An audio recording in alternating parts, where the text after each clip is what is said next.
The Quarantine Sessions podcast with Jacob.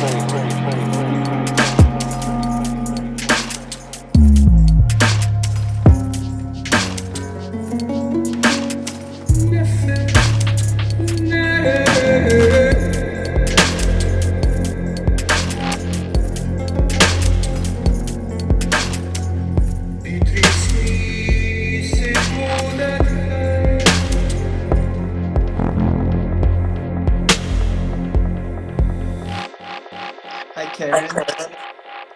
Hey, Welcome. Suffering Sucks says hi. Hi from Suffering Sucks. definitely. Hey, got people joining in. Nice. Yeah, nice to Yeah. see you guys. And yeah, thanks for joining, Caren. We did a live a few weeks ago and it was awesome. I really enjoyed talking to you about art and the creative process, and we went really deep into different facets of our own creative journeys. I'm really interested in learning about this painting that you have behind you. It's beautiful, and I Uh, love, like, it looks like you're growing wings out of your head. yeah, I mean, the butterfly is a classic transformation symbol. So, I mean, I actually started this painting like 2 years ago, and it's been on and off um, resurfacing. But I find that a lot of the paintings and subjects that I end up choosing um, go as a pair with whatever life experiences are happening. And I don't know, like I guess I've been good about, or I don't know if it's good or bad, but allowing the painting its space that it wants and the time that it needs to fully bloom. Mm, Um, yeah, I mean this one in particular, to be 100% honest, I've contemplated gessoing over several times and just starting over, but recently I've gotten the download to just push through, and that's part of the transformation, and just yeah, let it do its thing. So those can yeah. be some of the best paintings sometimes, the ones Hmm. that you hate the most. And I think that that's an important part of the process that people who are aspiring artists should know about. I call it the awkward teenage phase of painting. You know, it's like there's always a point. It doesn't matter, like every single painting where it's just really ugly. And you're like, oh my gosh, like, you know, I always question my own abilities. Like, I get imposter syndrome or something. Like, I thought I knew how to paint, and now look at this painting, it's horrible. But if you can kind of keep that voice in check, trust the process as it unfolds, and just kind of push through it, then you can come out the other side with something actually really beautiful. Absolutely. I agree 100%. And that's actually something, because I do a lot of body painting too, and have been leading soul adornment rituals. And that is one of the things that I try to emphasize is like, it's so easy when you first get into it, laying down some layers of color. It's very easy, especially when looking in the mirror, like to judge and to be like, oh, this is like not where I want it to go, and da da da da. The mind just goes and goes and goes on. Yeah, those kinds of blocks come up. But if you just stick with it and keep going and allow it to be what it wants, and that time and energy is going to transform into something pretty cool. So I gotta practice what I preach, you know. But painting, Yeah. painting, there's a lot of similarities. Mm. Well, I think that all artists are still human, you know, and I'm sure that this is a process that every artist goes through. You know, even the most amazing artists that I know seem to go through their own processes of self-doubt, or at least criticism towards what they're creating. And you know, a lot of the best artists are actually the most critical because they have the highest standards. Yeah, So it seems like that kind of inner voice never really goes away, and that it's kind of like a process. It's just it's an aspect of yourself that you need to kind of learn to love and kind of respect, but to also not let it take over too much, I guess. well, and like wield it as a tool, because Hmm. like that creative discontent.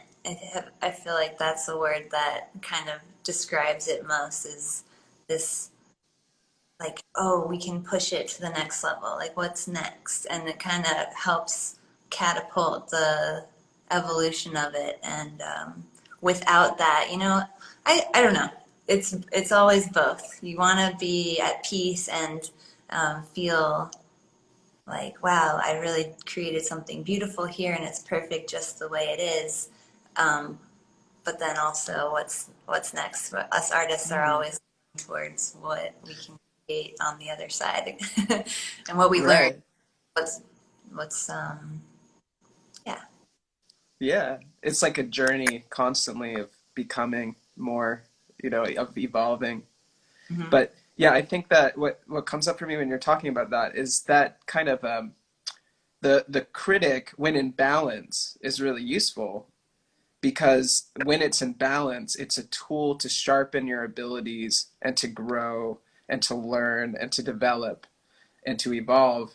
But when it's out of balance, then it's crippling and it's stifling. Yeah. So yeah, it's about like forming a relationship with the inner critic so that it becomes your servant rather than your master, right? Yeah. Or almost like a coach, or like a someone that holds you accountable. Like, you can do better. Right. Like we Yeah. all, And sometimes that's like the thing you need to actually hear or think about, in order to get you to that next level. yeah. So yeah, we all have the inner drill sergeant, and I think it's good. Otherwise, shit wouldn't get done. And um, balance, Yeah. balance is literally the key word of life, is it not? Um, Everything has its double-edged sword. Like, Totally. yeah, And we were talking a little bit before about kind of Balinese culture before we hopped onto this call, but something I really appreciate about their culture and their worldview is that for them, the highest ideal is for the light and dark or creation and destruction to be in balance. They don't have this kind of like moralistic stance of like the light is good and the dark is bad. They see them both as this like essential aspect of creation, that there can't be one without the other, that they're married, and it's kind of like these this like endless kind of saga between the two, and they're demonstrated with Barong and Rhonda, who are like the two main kind of characters that represent good and evil, and the dance between them, and they literally perform these dances with them. But yeah, it's just like really, really interesting to consider how these different worldviews, how they can like relate to deeper aspects of existence rather than kind of the societies that we've been brought up in.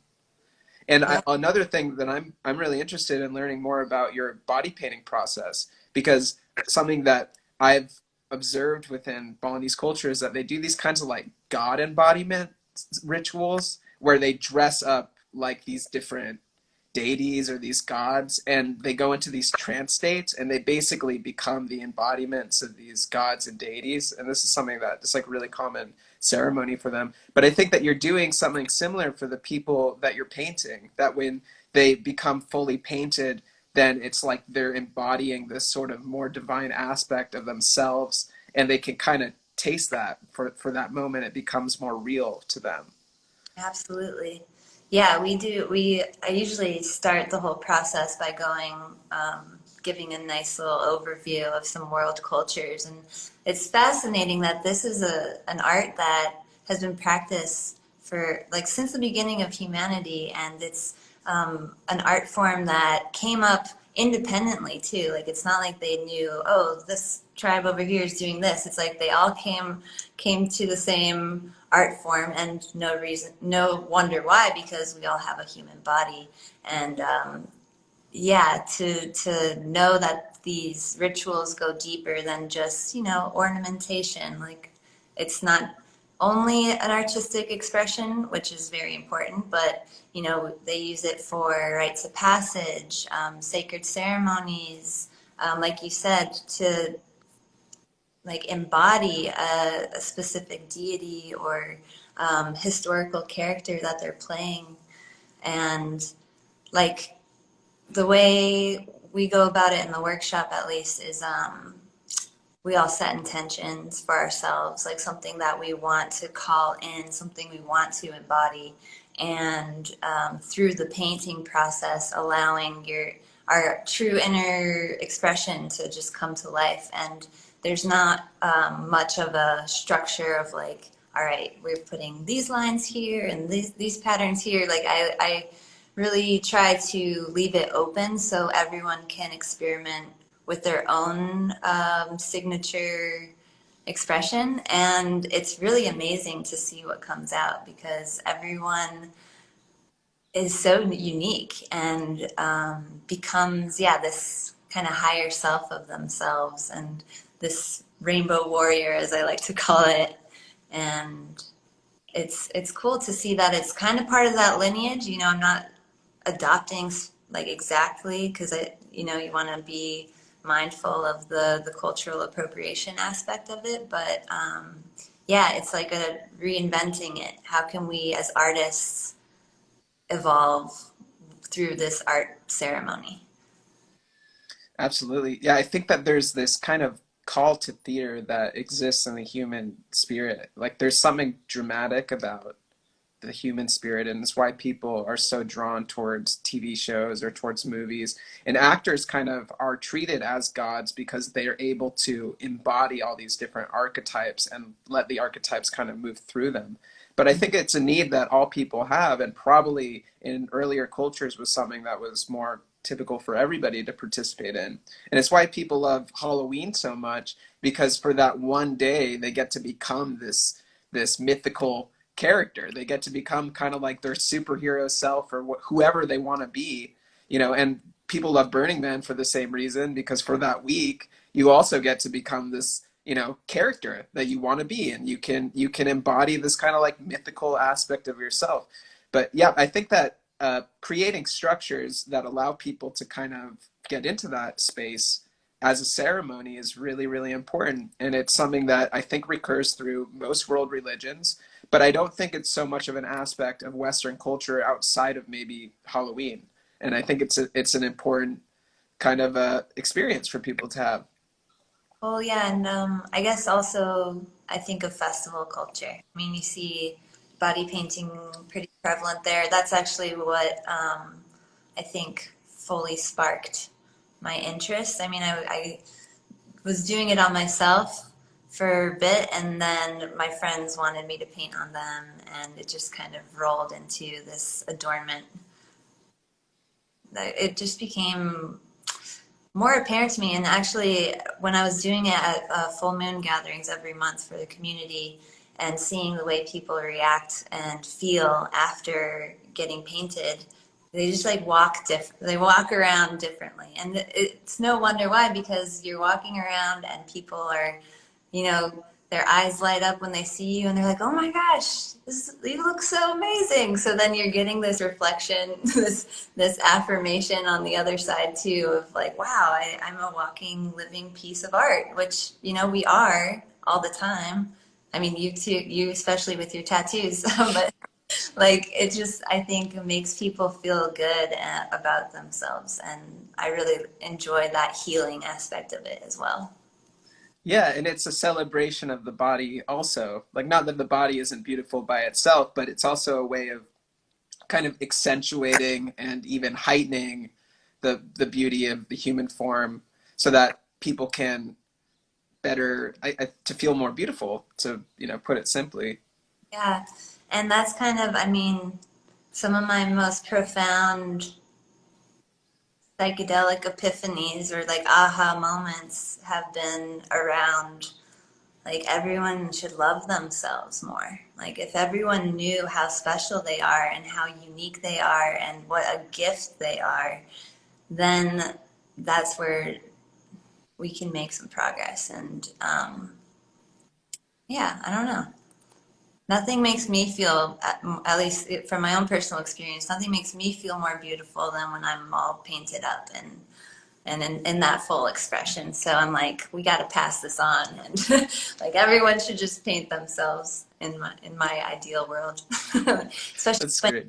you think about cosmetics and makeup and how, especially in Western society, it's, what is it? It's called cover up. Like, what are you covering up? Like, let's accentuate. Can you imagine a world where we woke up every morning and everyone had this freedom of expression to just colorize their face? I would love to live in that world. I would love that too. And I think that there are probably pockets of the world where I live, Ubud in Bali. It is a place where people do express themselves pretty radically, and it's an unusual place filled with unusual people that are able to be these kinds of mythical versions of themselves and get away with it. And I see people all the time Thanks. dressed a bit crazy. But yeah, I love it. I mean, I feel much more comfortable in places that are catered towards expression and towards people being freaks kind of, and I think that COSM, where you've been, is also a really, it's a safe haven for that. It's a place where people can come and express themselves and be free to become this version of themselves that they've always wanted to be, but maybe have been more in more repressive situations where they weren't able to really let that full expression shine. Totally. Yeah, it's radically accepting place to that honors the artistic expression of everyone. Guatam, Guatam Kulhali. How do you say that? He's laughing. That's nice. That's good. But yeah, I think it's important for there to be these little safe havens, these pockets of that's not so conformed to what is, I don't know how to say it, but yeah, so we can let our freak flags fly, if you will. Um, Something I've been thinking about lately is I think that when you kind of take the first steps towards doing that, like you push the envelope of what's socially appropriate, or you take those kind of steps towards being radically expressive, like people love it. And it also gives other people then freedom and permission to do the same thing. And I don't know if have you ever heard of the Cacophony Society? Which was like, okay, so the Cacophony Society was an organization. I think they started in San Francisco, but they were the organization that basically founded Burning Man, or they were really intimately linked with the beginning of Burning Man.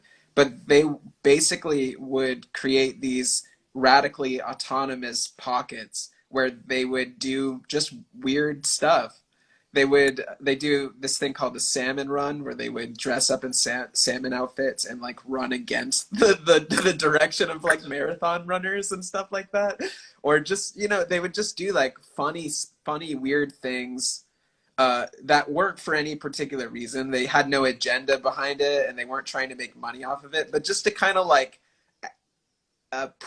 inject a bit more novelty into the world. And it kind of like, it helps to liberate people, because people get so kind of like stuck in their perceptions of what is reality, and yeah, people are kind of on these like train tracks and they can't get out of it. But if you can consciously like shake that up a little bit, it's like there's a bit of life force energy that gets freed up in that. And so people see something like that, and it makes them feel really cool. It's a really good feeling. So I think that in the same way, you can do that by dressing strangely, or expressing yourself radically in some way that is kind of unusual in comparison to the dominant culture. And by doing that, it kind of frees up the life force energy. you know yeah, it gives other people permission to be more free. yeah. It's like a little glitch in the matrix where people are like, Exactly. wait, what? It's like a pattern interrupt. And Yeah. like, I mean, and like you said, it's received with delight. I mean, I've gone into grocery stores with my face painted, and people are like, "Oh, I like that," and so again, back to what you were saying with the permission slip. It's like, okay, why not? Like, why isn't this a regular thing that we all just participate in? So, if anything, it should be encouraging for people to just do what they want to do, and yeah, be kind of like pranksters in a way. To like, this isn't, yeah, just do something different. Yeah, and it helps remind people also that life isn't so serious, or that it doesn't have to be so strict, and that you have freedom and agency to kind of create whatever you want to see in the world. Yeah, absolutely. I see some people coming in, some Cosm peeps in the house. Cool.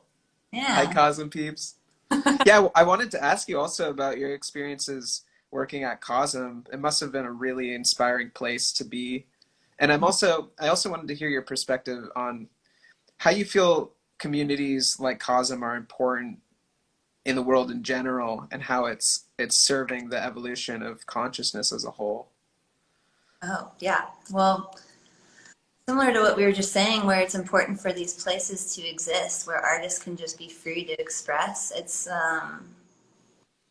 like a meetup point, and I think it's important. And we see these places popping up now more. But Cosm is definitely one of those huge vortexes where people gravitate towards. And I almost see it, and I always imagined it as like a heart, and it's kind of like beating. And if you think about what a heart does, you get your blood cells that don't have oxygen, and it goes through all the ventricles, and then it pulses back out into the body with fresh oxygen.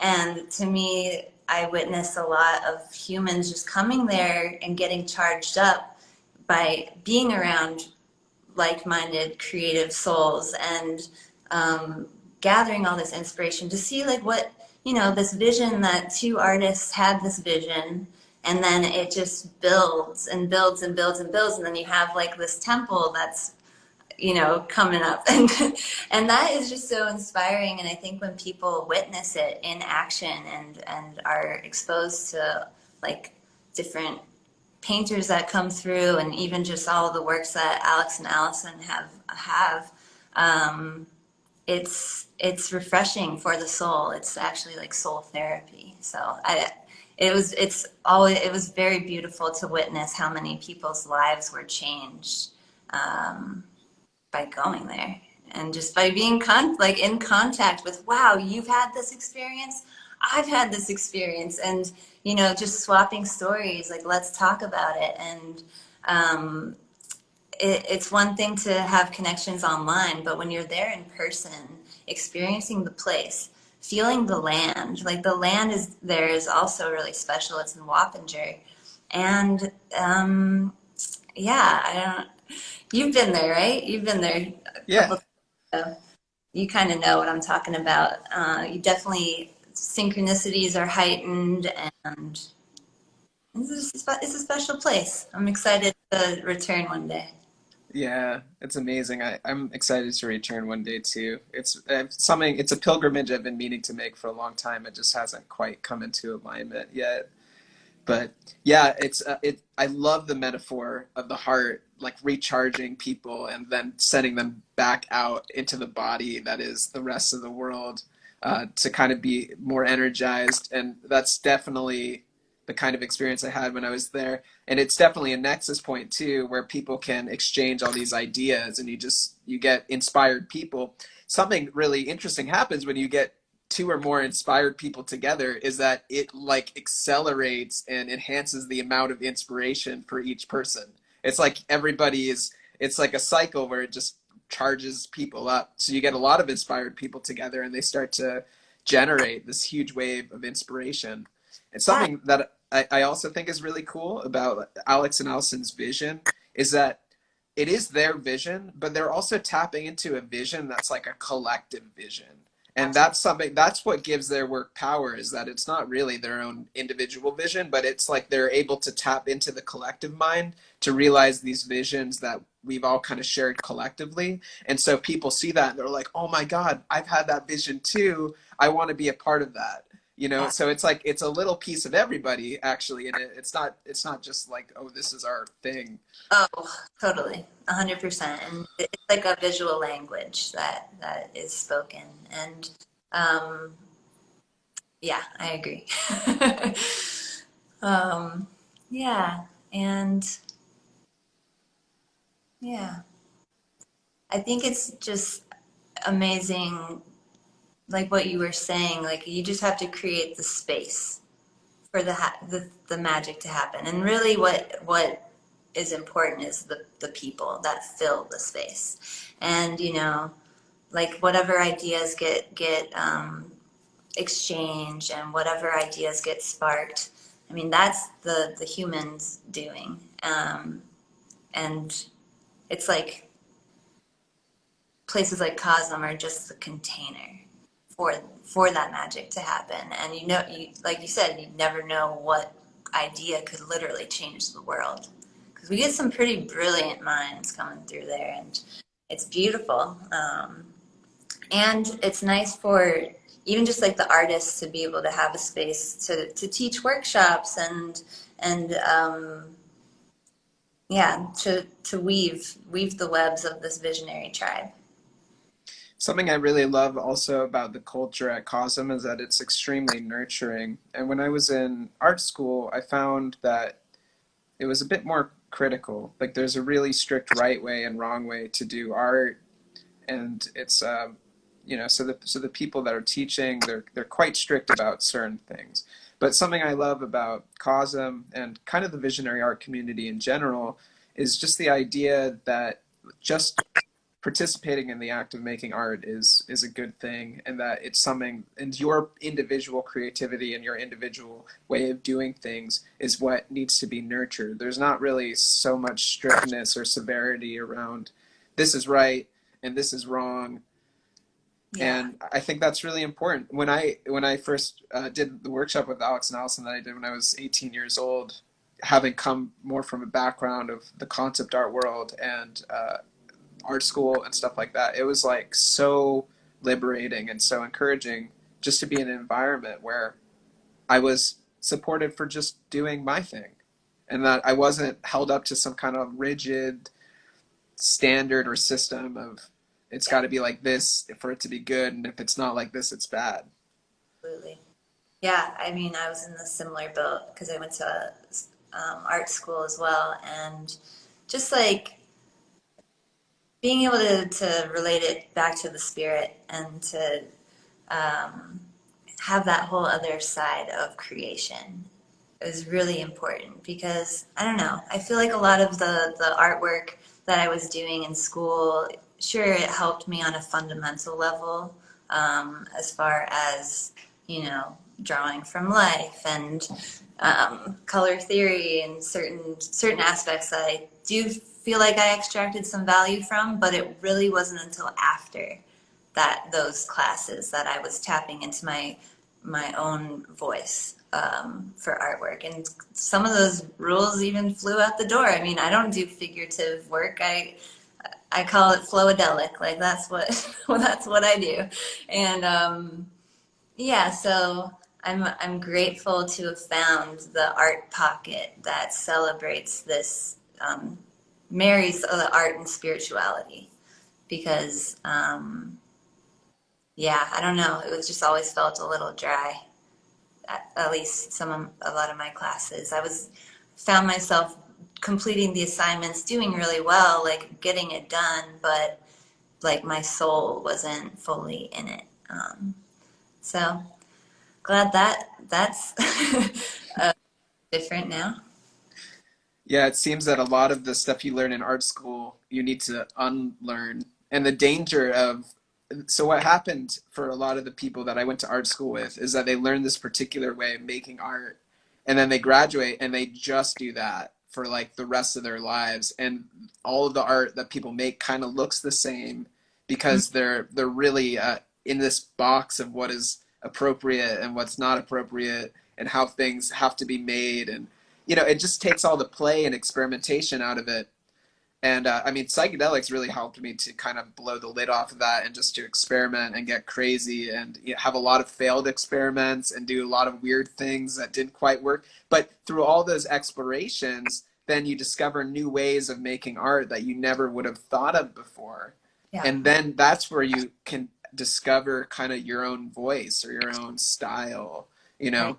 And a lot of people that I went to art school with, I don't think that they really, because they're a kind of, so because they're afraid of doing something wrong. I think that's really what holds people back. They never really experimented so much to be able to discover a kind of more individual way of expressing themselves through their art. Yeah, and that goes back into this like duality, this like what is right, what is wrong, what is good, what is bad, you know, why doesn't it just get celebrated for what it is as this exploration? And I think, yeah, I mean, that's totally got to be part of why people hesitate. If you're going to critiques, you know, once a week, and some asshole is going to tell you that your work isn't worth any, or you know, just to plant Mm-hmm. seeds that, or non-seeds. It's kind of like the opposite of a seed. Um, yeah, it can be really harsh, and that's where a lot of people's creative spirits get stunted. And I don't know. I think it does come down to like what teacher you have. I mean, I wouldn't just say like art school as a whole is bad, or like, you know, that it has no value. I definitely don't, I'm not saying that, but it can totally make or break your view on the creative process. Yeah, I had some really cool art teachers also. And I think Mars one either taught at or does teach at the art school that I went to. So there's like cool artists that teach there, you know. So yeah, I'm grateful for that.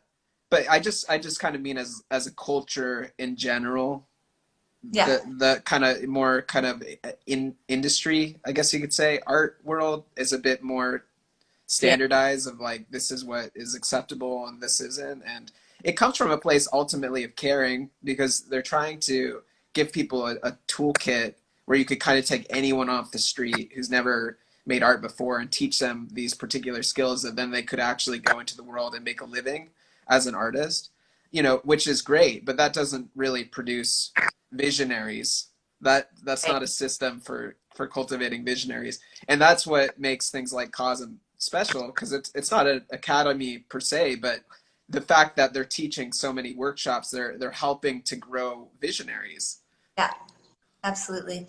Well, and it's yeah, the encouragement of something I remember when I first moved to Cosm and showed Alex my art, and I don't even know how it came about, but one of the quotes or something he said that stuck with me was, you know, like if you don't, if the artist doesn't care about the art, then what makes you like what, why would I care? Like who, as the viewer, why would I care? So, you Mm. know, the artist has to feel passionate about what they're creating and really believe in that.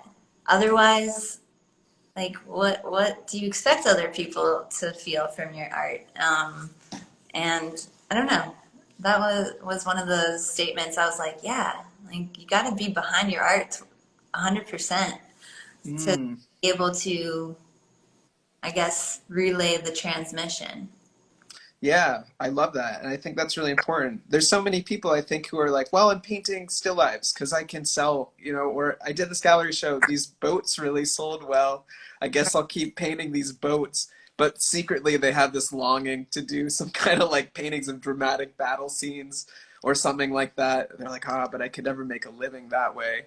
But I think that it's like a test. And the minute you kind of step out into that place of unknown and kind of insecurity and uncertainty, and you embrace that, and you kind of tread those dangerous waters towards creating what you really want to create, you seem to be rewarded for it. Yeah, totally. It's like people have a intuitive detector of like what is authentic, what's not. I don't know. I Mm, get definitely.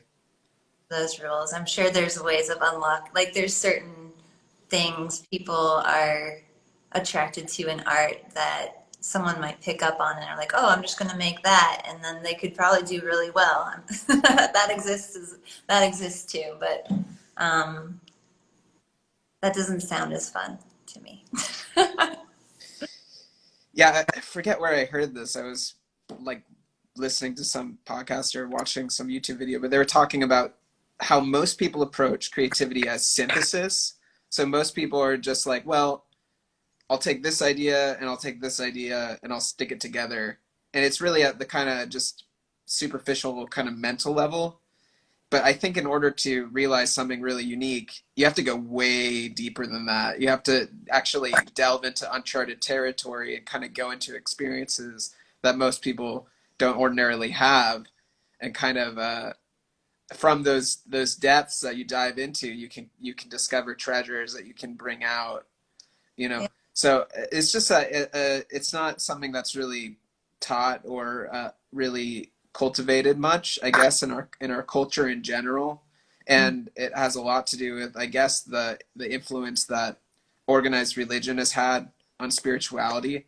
And it's only been since really the 1960s, when psychedelics became really popular, that there's a return to kind of self-directed spirituality, that we are the ones that mitigate our own spiritual experiences. You don't need to go through a priest. You know, you can be your own priest. You can have your own connection with source or the divine. And there's a wellspring of ideas and inspiration from that. And a lot of great visionaries throughout history, not just visual artists, but inventors and scientists, have all credited kind of divine inspiration as being the source of their creativity. Mm. And there's definitely something to that. Oh yeah, definitely. Well, that and nature. Like your conversations with nature, I feel like can is like a straight beam, like streamline to where that can be found. If anyone's like, well, where do I go? What do I do? Go out to the woods. Go listen to some trees and some wind, and something will strike. I don't know. Yeah, totally. That's where Leonardo da Vinci got all of his inspiration from. That Mhm. was, it's like his whole obsession was with nature and trying to understand it. Yeah, yeah. I feel like nature just provides this endless stream of inspiration, and it's such a timeless theme. And as humans, especially now, like we're really fighting for the health of this earth, and we're really yeah, like how do we inspire people to want to have reverence for her and spark that interest again, because people, I feel, are getting numb to it and don't care.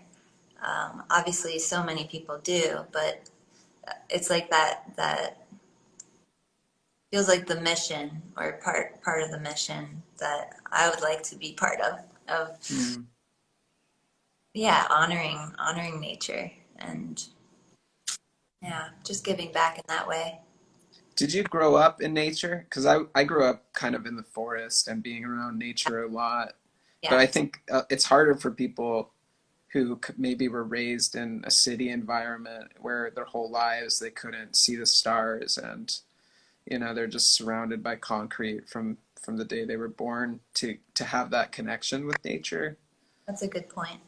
Yeah, I definitely grew up around trees and woods and being outside all the time. And yeah, I was born in Germany, Hmm. to the States, and yeah, nature's just been always part of my flow. That's probably one of the reasons why you're an artist. Also, I think that the spirits of nature have always inspired me. Even when I was like a little kid, I would go out hiking and sitting in the forest, and I would always feel inspired doing that. Yeah. Well, especially as kids, because, from a child's perspective, I mean, everything's a trip. I mean, life's a trip right now, but like from seeing it with fresh eyes as through a child's view, I bet some of those things that nature did, like imagine your first sunset or first sunrise, or, just these things leave imprints in our minds, in a profound way that stick with us for the rest of our lives. So, yeah. Yeah. I like this idea of the psychic sensor, which is that when you're a kid, you don't have the psychic sensors so much, but as you grow and develop, we kind of have these psychic sensors that stop us from our minds being blown like all the time. Because if we're actually awake to what's happening, we wouldn't really be able to function. We'd be this kind of like comatose, just in awe, like we'd go mad. So in order for us to function in society, we have these psychic sensors that just kind of like block that. We're like, yeah, it's just a tree, like that's no big deal.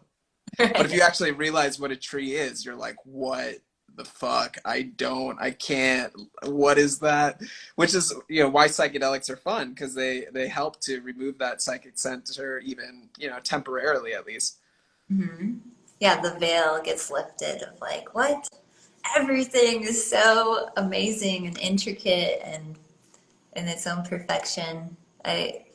Yeah, I am grateful for psychedelics in that sense of just like it reveals the grander beauty that's always there. Um, so yeah, I'm have this conversation all the time. Yeah. I also think that it's important to acknowledge that, you don't necessarily need to take something, like you don't need a psychedelic necessarily to get to that place. And that's a perspective that can be nurtured and fostered consciously also. It's kind of like, um, I guess it's like when Ram Dass was talking to Neem Karoli Baba, he said to Ram Dass, like, psychedelics give you darshan with Christ, but then they send you out of the room. Basically, it's like you get a taste of what it's like to have a unity experience, but then you have to leave. Whereas it's something that if you've had that experience, then you can work to build habits, both mental habits and behavioral habits that actually can help you to cultivate that perspective and outlook on That life. that's true. Yeah, I get that.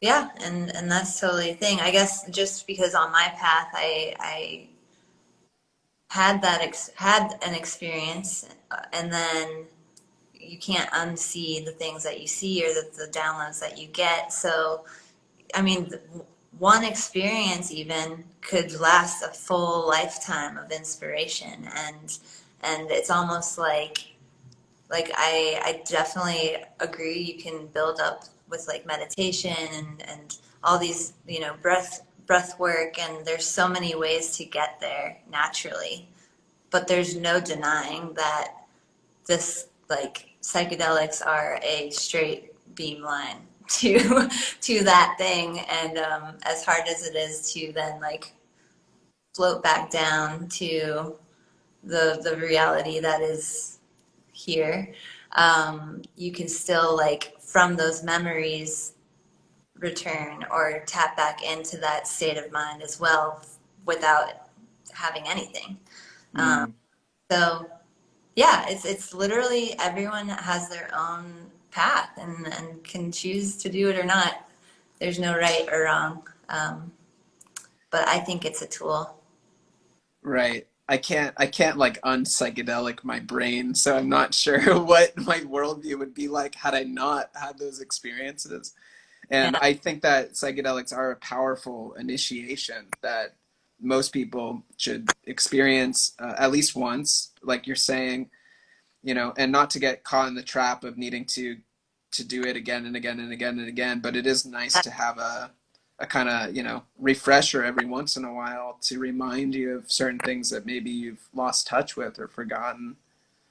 yeah, and I mean we've heard this many times, but like set and setting is key, and like to see it not as a recreational thing. It's not. It's so much more than just a good time, like party drug or whatever. It's a tool and it's a gift, and um, and everyone has different chemistries, so that's also a factor. We all have this unique chemical makeup, so what is one person's medicine might not work for the other person. So again, back to that point, it's not for everyone necessarily, but if it is handled with respect and kind of taken in a sacred way, then I mean, for me, it just set me on it clarified what the purpose of being alive is, or the fact that it's such a miracle to be alive. And even that realization of full understanding of, wow, like I have this body, I have 100% control over my actions. I get to choose my destiny. Like, how is that not mind blowing in itself? And it can propel you forward on a positive path. And Mm-hmm. allow you again to see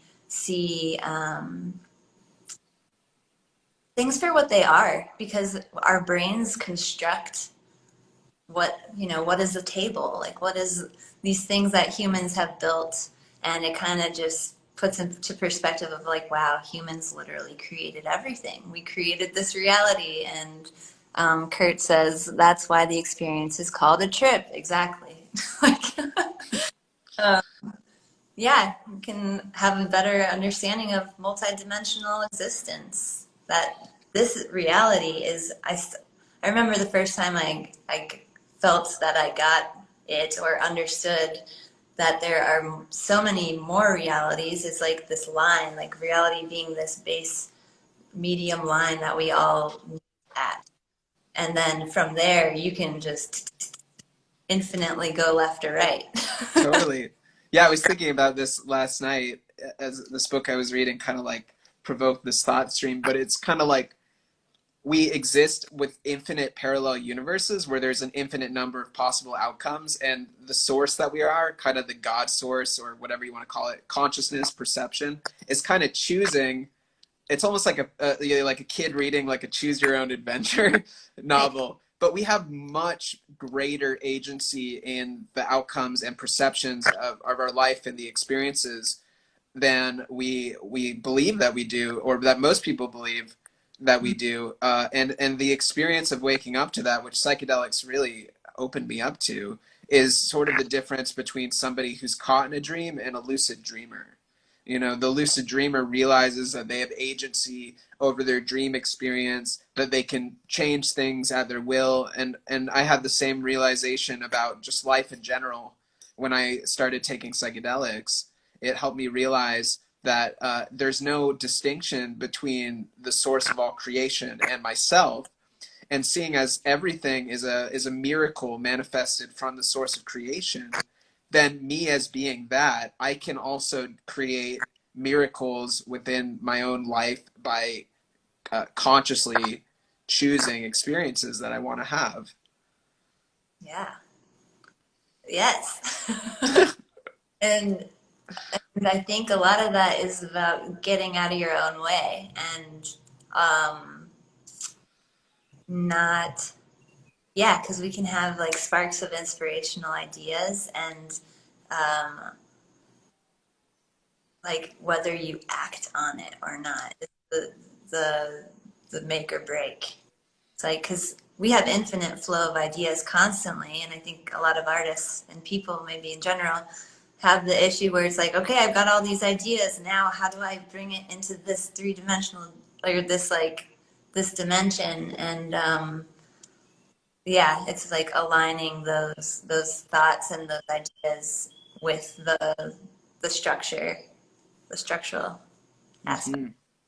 Yeah, it's really essential. I think the metaphor of the four elements also helps to think about it. It's kind of like fire is inspiration, so you get inspiration, and then air would be the idea, so you have the idea in your mind, and then water would be the emotions. You have an emotional charge towards that, and that's really important. And then earth, the element of actually taking physical material action towards realizing it is also essential. And most people kind of get caught up on one of those things. They get stuck. Uh, Trust your surrendering, allowing says trying to figure out a way to spread plant medicine knowledge through chocolate. Any way you can help with an image for resonate chocolate. What does the word resonate bring to mind? I don't know. Hmm. Through chocolate. Hmm. Chocolate is a plant medicine. Yeah, cacao. I don't know either. I'd have to think about that. I But mean, yeah, just to bring it back to what we were saying before, though, I think that yeah, like sort of streamlining your process so that you understand kind of the mechanism of how you go from inspiration to realizing something in the material world, which is, I guess, like that's what they call mastery, is just really, really important.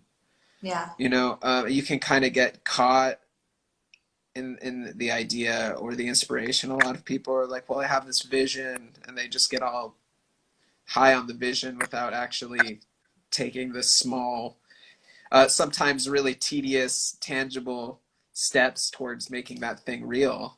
absolutely. I mean, I personally am a lister. I could not survive without like lists and just that the crossing off of the thing on the to-do list. But yeah, I don't know. What do you use as some of your tools to like make that you're manifest? Lists really help me too. I really like lists. I make a lot of like notes and lists and stuff on my phone, you know, because it's like it's always there.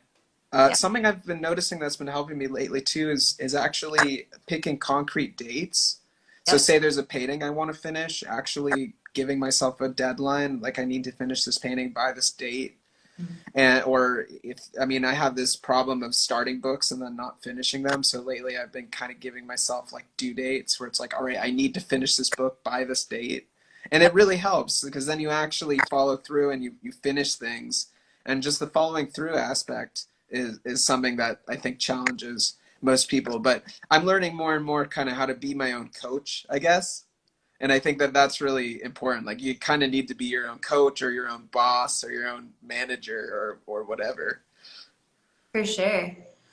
Yeah, I think we talked a little bit about this last time, but like the parallel between having a practice like other than like obviously art's a practice, but for me personally it was like running. I grew up a runner, and to have built up this, you know, the practice and the pushing through and not giving up and kind of having a yeah, like a coach that is drilled into your head almost. It can apply to all the different areas in your life, and the follow through is so important. And then another idea that actually sparked when you were saying that is back to community and having pockets where you're surrounding yourself with other artists. I find it's for me personally, I get really motivated when I'm around people who are also motivated, and like when I see other artists who are working on their projects, it fires me up. And so, like, surround yourself with people that inspire you, and you become kind of this product of the people that surround you. So I think it's important to do that and to remember that some people work better alone, but I think we're moving into the awareness that artists need each other to Mm, create things. And absolutely. I think artists love other artists. And it's like if you look at the, you know, impressionist painters, like they painted a lot of scenes of them together, having dinner and stuff like that. Like they loved hanging out with each other and talking, and then they made art about that. There's always been these creative pockets where people motivate and inspire each other and feel understood by each other. And I would say, in addition to surrounding yourself with people that inspire you, it's also worth really cutting out anybody from your life that discourages you or doesn't support you, and to keep a really tight ship in terms of what relationships you actually do let into your life, to make sure that all the relationships in your life are nurturing your creativity and your growth and where you want to go. yeah, absolutely. And specifically with like when you're living in community, I find that it's important to find the balance of like creating space for togetherness and group, you know, group jams and all that, and have your solo time. So like to really find that happy medium, because when you're around people all the time too, again, double-edged sword, when you're around constant interactions and constant buzzing ideas, it kind of, you still want to be in touch with what your inner voice is telling you, because some people, I think it's easy to get influenced by whatever's happening around and like kind of mold into this thing. But if you are evenly dividing your time between being around people and getting inspired, and then also having your solo practice where you can actually hear yourself think, then I think that can help a lot with the process. Absolutely. Yeah, I personally kind of go into hibernation periods where for particular period of time I won't really have much to do with the outside world or with other people, maybe other than one or two primary relationships. And then I also have periods where I'm super social and all about community and really connected. And it's kind of like I poke my head above the earth for a period of time and then go back under. And that just seems to work for me That's in cultivating what I need to cultivate. like we work in seasons. You know, we've got our winter season, and that's when we can kind of go into our little cozy nooks and holes and get our own personal stuff going on, and then summertime where it's just full activation. Um, I think that's also why I like the Vision Train. Well, for anyone that doesn't know what the Vision Train is, it's a virtual studio on Zoom, and it's 24/7. So I feel like now we're placed in that perfect position where we can be like alone in our own studio, but then have access to other artists. And so that's been working out really well, I gotta say. Mm-hmm. Have to go anywhere, and I can be social if I want, and I can push this button if I don't want to be social anymore.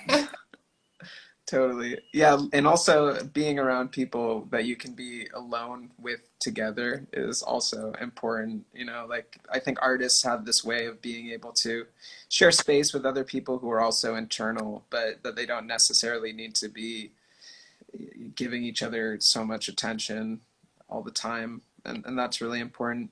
We only have like a couple minutes left. Do you have any kind of closing words? I'm curious if you could tell yourself one thing while you were just beginning as an artist, what would you say to yourself?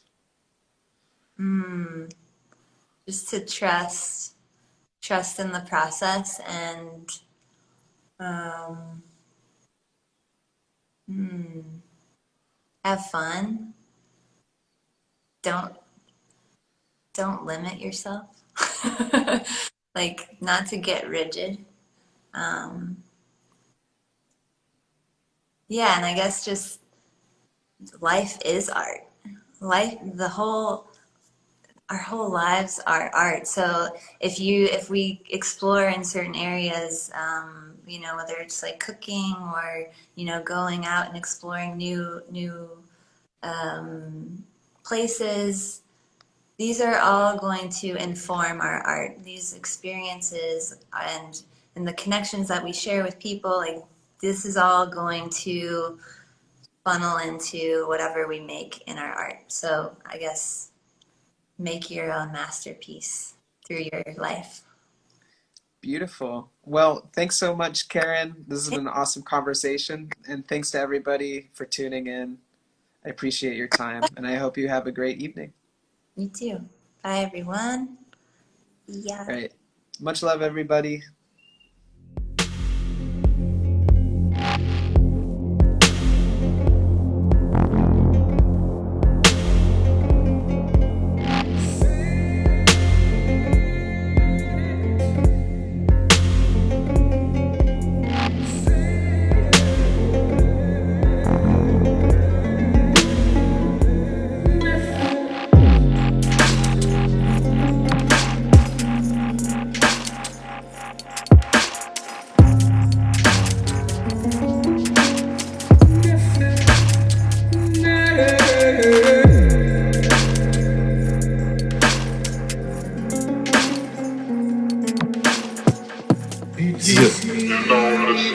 The Quarantine Sessions podcast with J. Cole.